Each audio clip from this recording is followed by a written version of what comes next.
My name is Sister Marie Puleo. I have been a Missionary Franciscan Sister of the Immaculate Conception for 44 years. I grew up in St. Brendan's Parish in Dorchester, where my parents still live. As a young student at St. Brendan's School, I often dreamed of becoming a sister, doing my best to look like the sisters as I played school with my friends.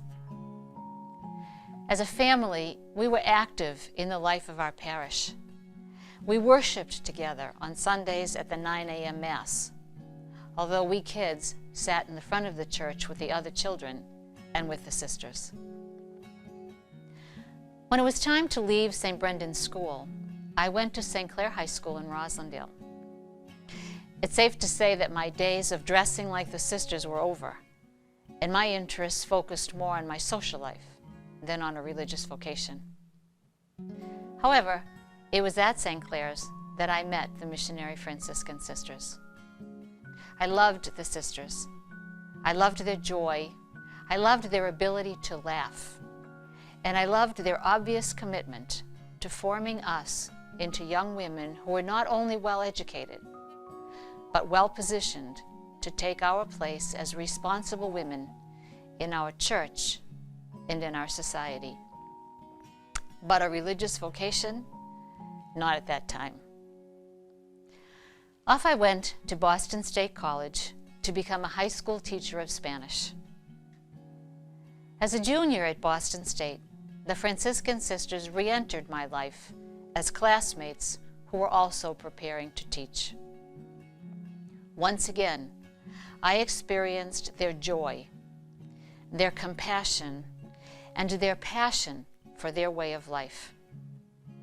This time, the dream of becoming a sister resurfaced. However, still focused on my social life, the thought of being poor and obedient, not to mention unmarried, was less than attractive to me. But the question kept surfacing.